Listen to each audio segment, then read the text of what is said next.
The final defense. Captain Maya Torres stood on the bridge of the EDS Resilient, the last true warship of Earth's defense fleet. Through the view screen, she watched as the enormous vessels of the Crixian Dominion approached, their hulls gleaming with a metallic iridescence that seemed to bend the very starlight around them. 74 ships against her one. The odds were beyond impossible. "Status report," she said, her voice steady despite the weight of 20 billion lives pressing down on her shoulders. "All systems nominal, Captain," replied her XO, Commander Jackson Chen. "Quantum shield prototype is online but untested. Weapons charged at maximum capacity." He paused. "For whatever good that will do us." Torres nodded. They both knew the truth. The Resilient was a relic, the last military vessel built before Earth's golden peace, a 30-year period where humanity had turned away from warfare and toward scientific advancement and exploration. Their weapons were practically antiques compared to the Crixian Armada. Their conventional shields would collapse in seconds against the enemy's disruptor beams. "Open a channel to Earth Command," Torres ordered. The haggard face of Admiral Quan appeared on screen. "Captain Torres, the Crixian ambassador has delivered their final ultimatum. Earth has 6 hours to surrender and accept vassal status under the Dominion, or it will begin planetary bombardment. And the evacuation. Proceeding, but we can only move a fraction of the population in that time frame. Even with every civilian transport running at maximum capacity." The Admiral's voice trailed off. They both knew the math. Billions would die. "Then the Resilient is humanity's last option," Torres said.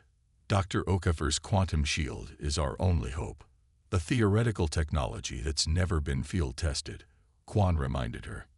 "Maya, we're asking you to fly into certain death on the off chance that an experimental system might work." Torres looked around at her bridge crew. They were scared. She could see it in their eyes, but determined. They had all volunteered for this mission, knowing full well it was likely a one-way trip. "Better than sitting here waiting for the end, sir," she replied. "We'll buy you as much time as we can." After the transmission ended, Dr. Amara Okafor entered the bridge, her tablet clutched tightly in her hands. The quantum physicist had been working on her revolutionary shield technology for 15 years, and now it would be tested in the crucible of combat rather than the safety of a laboratory. "Dr. Okafor, are we ready?" Torres asked. "The quantum shield is as ready as it will ever be, Captain," Okafor replied, her West African accent more pronounced under stress. "But you must understand what you're dealing with. This isn't a conventional deflector shield. It doesn't simply block incoming attacks. It alters probability at the quantum level."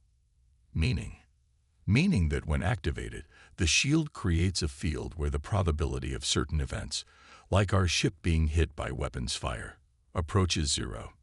But quantum mechanics is unpredictable. There may be side effects. "What kind of side effects?" Okafor hesitated. "Theoretical ones. The math suggests the possibility of quantum entanglement with the attacking vessels, reality distortions, temporal anomalies. We're pushing against the boundaries of what's possible, Captain." Torres understood then why Earth Command had been so reluctant to deploy the technology, even in the face of extinction. They weren't just risking the ship and crew. They were risking the fabric of reality itself. "Will it save Earth?" she asked simply. "It might," Okafor replied. "That's the most honest answer I can give." Torres looked back at the view screen, at the approaching Crixian fleet. The Dominion had swept through 3 sectors in the past decade, subjugating every spacefaring species they encountered. Their technology was centuries beyond humanity's. Their tactics were ruthlessly efficient. No one had successfully stood against them. Until today, perhaps. "Helm, set intercept course. Maximum burn." Torres settled into her command chair. "Let's introduce ourselves before they reach Earth." The Resilient's engines flared as the ship accelerated toward the Crixian Armada. A lone vessel against an overwhelming force, carrying an experimental technology that might save humanity. or make things even worse. As they closed the distance, Torres studied the intelligence reports on the Crixian fleet. The lead vessel, nearly 20 times the size of the Resilient, was the Dominion flagship, the inexorable Decree. Its commander, Supreme Conqueror Vexnar, had never lost a battle in 3 decades of service. "They're scanning us, Captain," reported Lieutenant Patil at Tactical. "Getting a signal. They're hailing." On screen, the alien face that appeared was vaguely insectoid, with compound eyes glittering like black diamonds and mandibles that clicked rhythmically. The translator rendered the clicks and chirps into English. "Earth vessel, this is Supreme Conqueror Vexnar of the Crixian Dominion. Your presence is noted and dismissed. Return to your world and prepare for our arrival, or be destroyed now. Your choice changes nothing but the timing of your species' subjugation." Torres leaned forward in her chair. "This is Captain Maya Torres of the Earth Defense Ship Resilient. Your threats are noted and rejected. The Crixian Dominion will go no further. Earth is under our protection." A sound emerged from Vexnar that the translator interpreted as laughter. "One obsolete vessel against our Armada. Your species' arrogance is remarkable, if misplaced. It's not arrogance, Conqueror. It's something your kind wouldn't understand. Hope." Torres signaled for the transmission to be cut. Tactical, target their lead escorts with conventional weapons. Let's see how they respond to being challenged. The Resilient's laser batteries fired, striking the shields of the Crixian escort vessels. As expected, they did virtually no damage, dissipating harmlessly against the advanced protective fields. The response was immediate. 3 Crixian destroyers broke formation, accelerating toward the Resilient with weapons charging. "They're firing," Patil announced. Torres gripped her armrests. "Now, Dr. Okafor, activate the quantum shield." Okafor's fingers flew across her console. Quantum shield engaging. "Captain, remember, once activated, I don't know if we can shut it down safely. The cascade effect is a problem for after we survive the next few minutes." Torres finished for her. "Do it." A strange sensation washed over the bridge as the quantum shield activated. It wasn't visible, not exactly, but Torres could almost perceive it as a subtle distortion around the ship, like heat waves rising from hot pavement. The lights flickered momentarily, and every screen on the bridge displayed a brief surge of static. The Crixian disruptor beams, bright purple energy that could slice through conventional shields and armor like paper, lanced toward the Resilient. Torres braced for impact. But the beams never hit. Just before they would have struck the hull, they seemed to bend, curving away from the ship as if repelled by some invisible force. Some dissipated into harmless energy, while others backtracked along bizarre trajectories, striking nearby space debris, or passing dangerously close to the attacking Crixian vessels themselves. "It's working," breathed Okafor, her eyes wide as she stared at her readings. "The probability field is functioning exactly as theorized. The quantum shield is altering the probability of the weapons finding their target to near zero." The Crixian ships fired again, this time with all weapons. Disruptor beams, plasma torpedoes, graviton pulses, all somehow missed the Resilient, finding other targets or fading into nothingness. "They're surrounding us," Chen reported, trying to find a weakness in the shield by attacking from all angles. Torres watched as the Crixian destroyers circled the Resilient like predators, unleashing a barrage that would have annihilated a small moon. None of it touched them. "Dr. Okafor, are we just immune to their attacks, or can we fight back?" Torres asked. "The shield doesn't prevent us from attacking," Okafor replied, studying her data. "But there's something else happening. The quantum field is expanding beyond our hull. Every weapon they fire against us increases the field's strength and radius." Torres saw an opportunity. "Helm, take us directly toward the inexorable Decree. Maximum speed." "Captain," Chen questioned. "If we can't be hit, let's take the fight to their commander," Torres explained. "Dr. Okafor, What happens if we bring this quantum field right up against their flagship? O'Keefe's expression was troubled. I don't know. The mathematics becomes increasingly chaotic. We might create a quantum entanglement between our vessels, or generate a localized reality distortion. It's unpredictable. Unpredictable is exactly what we need, Torres said grimly. The Crixians have conquered through superior technology and predictable outcomes. Let's show them something they've never seen before. The Resilient accelerated toward the massive Crixian flagship, weaving through the escort vessels that continued their futile attacks. As they approached, the quantum field surrounding the ship grew more visible, a shimmering distortion that seemed to bend the very light around them. On the inexorable decree, Supreme Conqueror Vexnar watched with growing concern as the tiny human vessel approached, somehow unaffected by the concentrated firepower of his fleet. Equals impossible, he chittered. No shield technology can withstand such an assault. It's not a conventional shield, Supreme Conqueror, his science officer reported. Our sensors detect quantum fluctuations unlike anything in our database. The human vessel appears to be altering probability itself around its hull. Preposterous, Vexnar dismissed. Prepare the disintegration cannon. Nothing can withstand that. As the Resilient closed to within striking distance of the flagship, the massive weapon at the front of the inexorable decree began to charge, gathering energy that could reduce a planet's crust to molten slag. They're preparing their primary weapon, Patel warned. Energy readings are off the charts. Torres knew this was the moment of truth. Either the quantum shield would hold against the Crixians' most powerful weapon, or Earth's last hope would be vaporized. Stay on course, she ordered. Dr. Okafor, divert all available power to the quantum shield. The disintegration cannon fired, a blinding beam of energy that distorted space itself as it lanced toward the Resilient. For a heart-stopping moment, Torres thought they had miscalculated, that the shield would fail.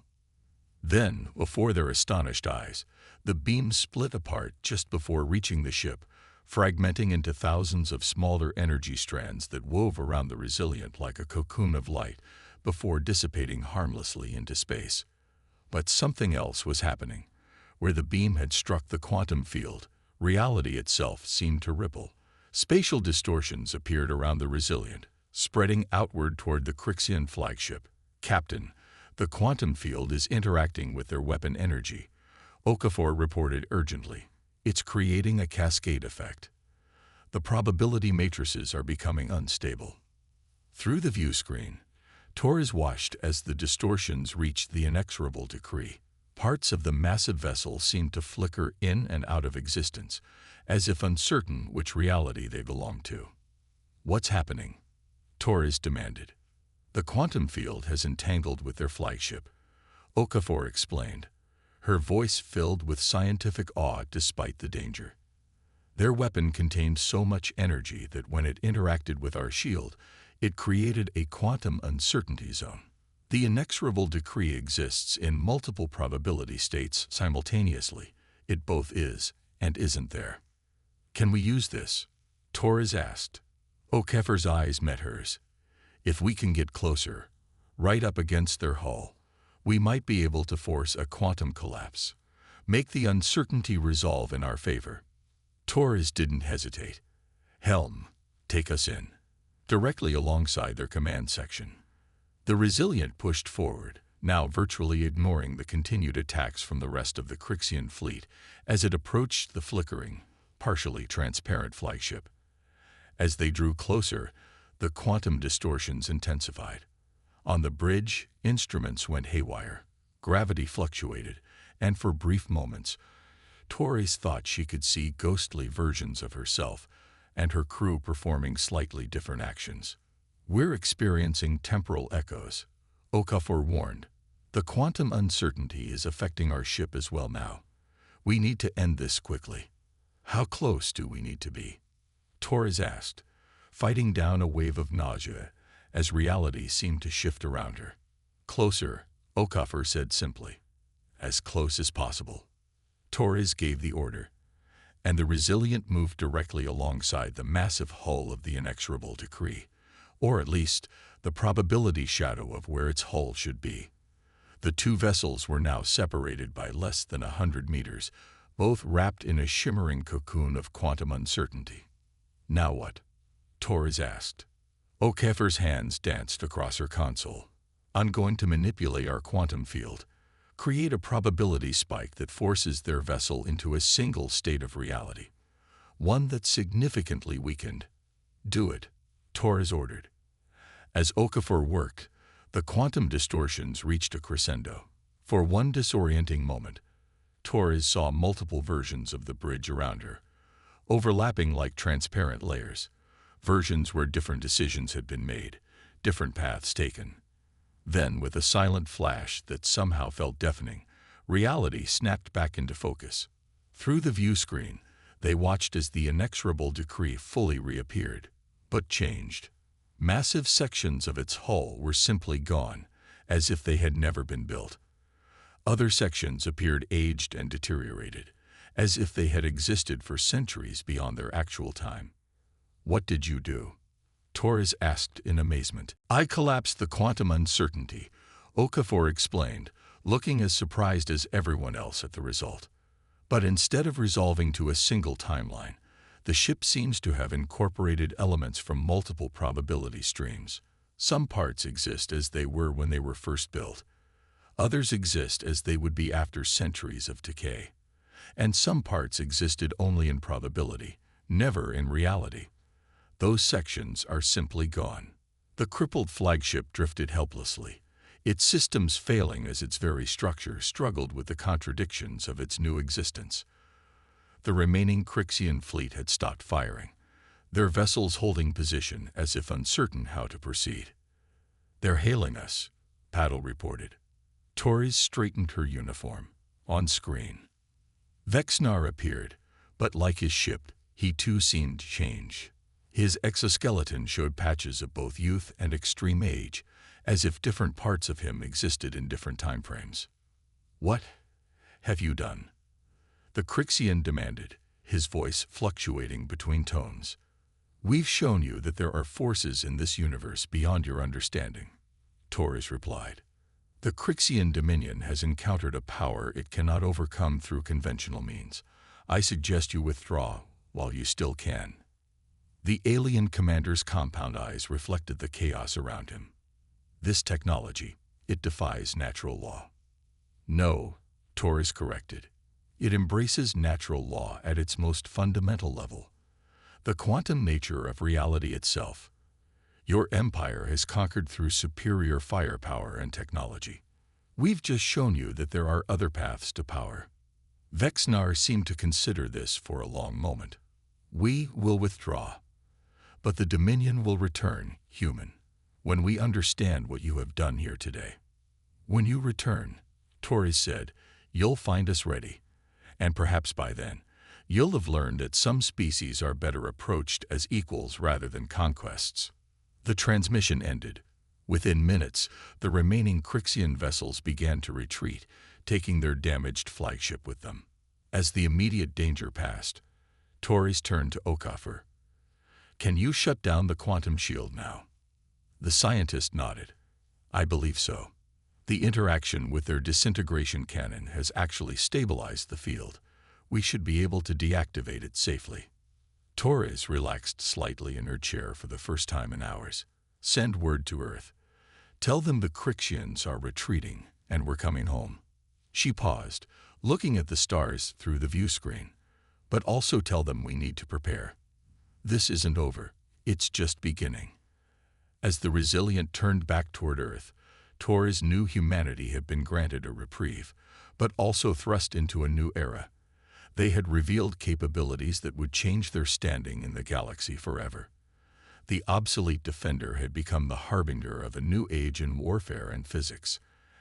And somehow, against all probability, they had survived to see it. The Quantum Gambit.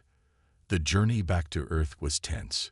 Captain Maya Torres watched her crew carefully, looking for any signs of the quantum exposure affecting them. Dr. Okafor had assured her that with the shield deactivated, the probability field had collapsed completely.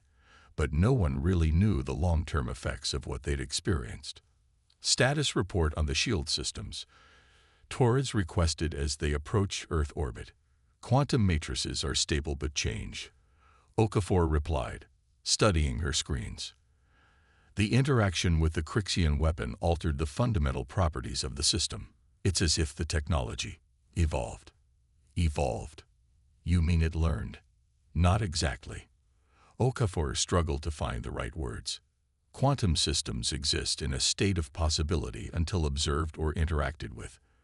Our shield interacted with an extraordinarily powerful energy weapon, and that interaction created new quantum states that hadn't existed before.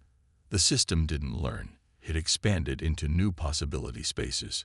Torres felt a headache coming on. Quantum physics had never been her strong suit, which was why she commanded ships instead of designing them. Bottom line it for me, Doctor. Is it safer now? More dangerous? More powerful? All of the above, Okafor admitted. And something else too. Something I'm still trying to understand. Before Torres could press further, a priority transmission came through from Admiral Kwan. His face appeared on screen, looking both exhausted and exhilarated. Captain Torres, Dr. Okafor, you've done the impossible. The Crixian fleet has withdrawn from the solar system entirely. Earth is safe, at least for now. Has there been any communication from them since their retreat? Torres asked. None directly, Kwan replied. But we're picking up massive amounts of encrypted transmissions between their retreating vessels and what we believe are Crixian Central Command outposts. You've given them something to think about, Captain. Torres nodded. We need to prepare, Admiral. This isn't over. The Crixians will be back, and next time they'll be ready for our quantum shield technology. That's why I'm calling, Kwan said. Earth Defense Command is convening an emergency session. Your entire senior staff is requested to attend, especially Dr. Okafor. The Council wants to understand exactly what happened out there and what it means for our defense strategy moving forward. The meeting was held in the underground chambers of Earth Defense Headquarters in Geneva. Representatives from every major nation and colony were present, along with the highest-ranking military officials and leading scientists from across human space. As Torres and her team entered, the room fell silent. These were people who, just days ago, had been preparing for the end of human civilization. Now they looked at the crew of the Resilient with something approaching awe. President Chen of the United Earth Government stepped forward. Captain Torres, Dr. Okafor, humanity owes you a debt that can never be repaid. Your courage and innovation have saved billions of lives. Torres nodded respectfully. We did our duty, Madam President. Nothing more. And yet you've changed everything, Chen continued. Not just for Earth, but potentially for the galaxy. Which brings us to the purpose of this meeting. She gestured toward Dr. Okafor. Doctor, we need to understand what happened out there, and what it means for us going forward. For the next hour, Okafor explained the quantum shield technology in terms the assembled leaders could understand, or at least pretend to understand. She described how the interaction with the Crixian disintegration cannon had created a quantum entanglement that temporarily linked the two vessels across probability space, and how that entanglement had been manipulated to resolve reality in Earth's favor. So this weapon, this shield, it can alter reality itself? Asked the Russian defense minister, his expression deeply concerned. Not exactly, Okafor clarified. It cannot change what is, only influence what might be. It operates in the realm of quantum probability, pushing unlikely outcomes toward certainty and likely outcomes toward impossibility. But it can only work within the framework of what's physically possible. And the effects on the Crixian flagship? Asked another official. Could that happen to our own vessels? Or worse, to Earth itself? Okafor hesitated. The effect we witnessed was the result of a specific interaction between our quantum field and their disintegration weapon, a weapon that itself was manipulating fundamental forces. Without that specific interaction, the probability of such a dramatic reality distortion is extremely low. But not zero, the official pressed. In quantum mechanics, few things are ever zero, Okafor admitted. Admiral Kwan stepped forward. The question before us is not whether this technology carries risks. All powerful technologies do. The question is whether those risks are worth taking in the face of what we know is coming. The Crixians will return, and they'll be better prepared. Torres spoke up. With respect, Admiral, I believe there's another question we should be asking. The Crixians retreated not because we destroyed their fleet, but because we showed them something they didn't understand. Something that made them reconsider their approach to us. What if we use this opportunity not just to prepare for war, but to reshape our relationship with them? Are you suggesting diplomacy with an empire that was ready to enslave our entire species? Demanded the Chinese representative. I'm suggesting that we negotiate from a position of strength, Torres clarified. For the first time, we have something the Crixians fear, something they don't understand. That gives us leverage we've never had before. President Chen considered this. A bold proposal, Captain, but one worth exploring. What exactly do you suggest? Before Torres could answer, an aide rushed into the chamber and whispered urgently to the president. Chen's expression shifted from interest to alarm. It seems the Crixians may have made the decision for us, she announced to the room. We're receiving a transmission from Supreme Conqueror Vexnar. He's requesting direct communication with the commanders of Earth's quantum technology. All eyes turned to Torres and Okafor. The transmission was routed to the chamber's main screen. Vexnar appeared, still bearing the strange temporal distortions that had affected him during the battle. Parts of his exoskeleton seemed older, patches of his compound eyes were clouded with age, while other sections remained youthful. Greetings, humans, the Crixian began, his translated voice carrying none of the arrogance it had before. I speak now not just as Supreme Conqueror, but as representative of the Dominion High Command. Torres stepped forward. This is Captain Maya Torres of the Earth Defense Ship Resilient. We're listening. The technology you deployed against our fleet represents a fundamental shift in the balance of power in this sector, Vexnar stated. Our analysis suggests capabilities that violate our understanding of physical laws. Not violate, Okafor interjected, unable to contain her scientific instincts. Expand. The quantum shield operates within natural law, just at a level most technologies don't reach. Vexinar's mandibles clicked rapidly, a gesture the translator didn't interpret. Nevertheless, the Dominion finds itself in an unfamiliar position. Our military doctrine is based on technological superiority. When faced with alternatives, we must adapt. Are you proposing a ceasefire? President Chen asked directly. I am proposing an exchange, Vexnar replied. Information for information. Security for security. The assembled humans exchanged glances. This was unprecedented. The Crixian Dominion had never negotiated with any species they had encountered. Their approach had always been subjugation or destruction. What kind of exchange? Torres asked cautiously. Your quantum technology has affected me personally, Vexnar said, gesturing to his temporally distorted body. I exist now in multiple timeframes simultaneously. Our scientists believe this condition will spread unless countered. We require understanding of your technology to reverse this effect. And in exchange, Torres pressed. In exchange, we offer technological knowledge of our own, not weapons, Vexnar added quickly, seeing the skeptical expressions. But medical technology, propulsion advances, energy generation, and more importantly, we offer recognition of Earth as a sovereign power and non-aggression assurances. The chamber erupted into murmured conversations. President Chen called for quiet. This proposal requires careful consideration, she told Vexnar. We will need time to discuss. Of course, the Crixian replied. But understand, this offer comes not from weakness, but from pragmatism. The Dominion still possesses the strength to destroy your world, but such destruction would benefit neither of us now. After the transmission ended, heated debate filled the chamber. Some argued that sharing any information about the quantum shield would be tantamount to treason. Others saw an unprecedented opportunity for peace and advancement. Torres listened to the arguments, then turned to Okafor. "What aren't you telling us about the quantum shield, Doctor? There's something more, isn't there?" Okafor hesitated, then nodded.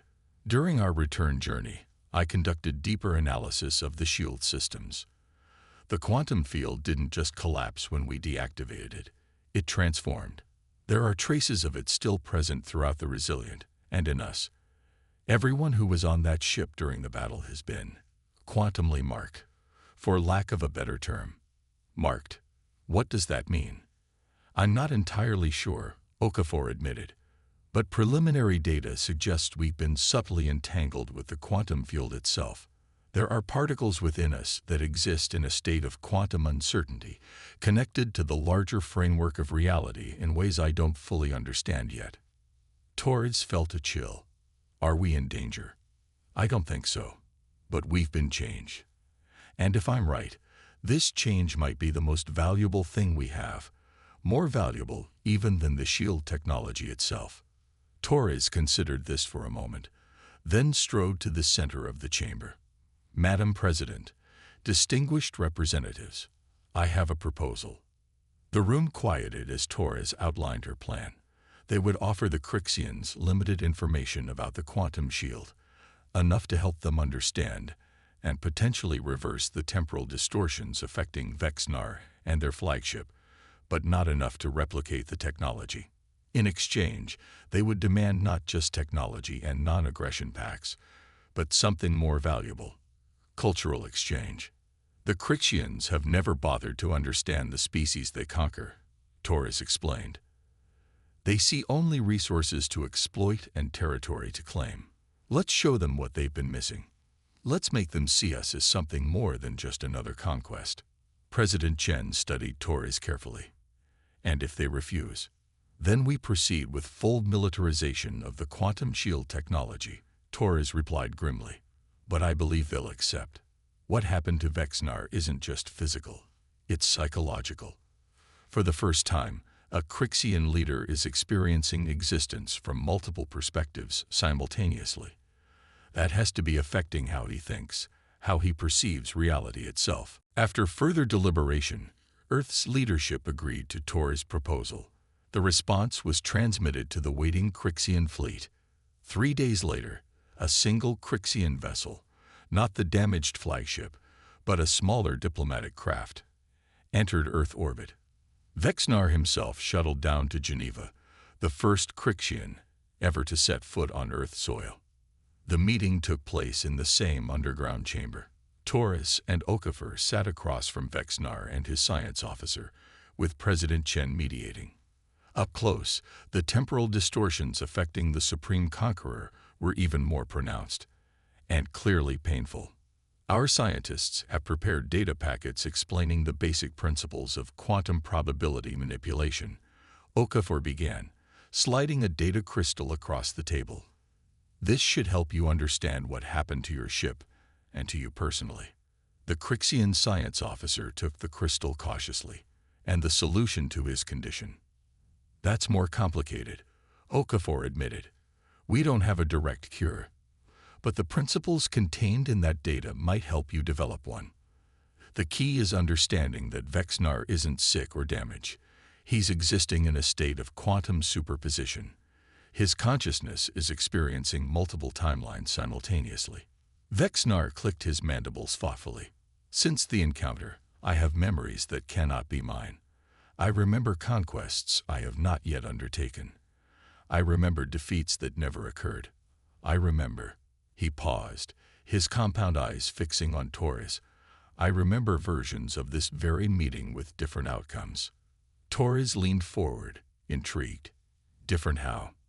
"In some, we leave here as enemies, and the galaxy burns in the war that follows. In others, we forge something new." Vexnar's voice grew quieter. "In the strangest memories, I see my own worlds transformed by human ideas, becoming something the Dominion would not recognize." "And which outcome do you prefer?" Torres asked boldly. The Crixian was silent for a long moment. Before encountering your ship, I would not have understood the question. Preference was irrelevant. The Dominion expands. That is its nature. But now, he gestured to his temporally fractured body. Now I see possibilities. Branches where different choices lead to different futures. It is unsettling. It's what being human is like all the time. Torres said simply. We always see the paths not taken, the choices unmade. It's what drives us to explore, to create, to connect. A chaotic way to exist, Vexnar observed. But a free one, Torres countered. The negotiations continued for days. Technical data was exchanged, cultural attaches were assigned, and plans were made for ongoing dialogue. The Crixians didn't withdraw from conquered territories, but they agreed to establish self-governance in human colonies they had previously absorbed into the Dominion. 1 month after the historic agreement, Torres stood on the observation deck of Earth's orbital station, watching stars alongside Dr. Okafor. The quantum traces in our bodies are spreading, Okafor said quietly. Not just in the crew of the Resilient, but in everyone we've had prolonged contact with. It's subtle, but measurable. Is it dangerous? I don't think so.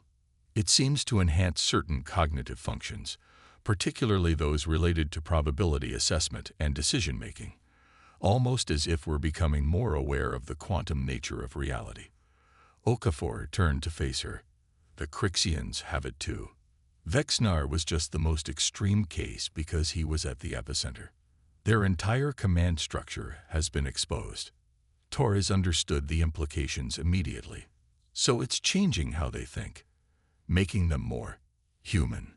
Not exactly, but making them more aware of possibilities beyond their rigid hierarchies and expansion doctrines. It's like they've been operating with blinders on for centuries, and now those blinders are being removed. Torres smiled faintly. So in the end, we didn't win through superior firepower or even superior technology. We won by infecting them with our perspective. I'm not sure infecting is the right word, Okafor said with a slight smile of her own. Maybe enlightening. Torres turned back to the stars, thinking about Vexinar's words. Somewhere out there were countless possible futures, ones where humanity and Crixians destroyed each other, and ones where they built something new together. The quantum shield hadn't just saved Earth. It had opened doorways to realities that might otherwise never have existed. What happens next? Okafor asked quietly. Torres shrugged. That's the beauty of quantum uncertainty, isn't it? Nobody knows for sure. We can only influence the probabilities and hope for the best. As if in response to her words, a notification chimed softly. A Crixian diplomatic vessel was requesting permission to dock. The first cultural exchange team had arrived, and somewhere in the quantum field that subtly connected them all, possibilities shifted, futures realigned, and the probability of a better tomorrow grew just a little bit stronger. The galaxy would never be the same.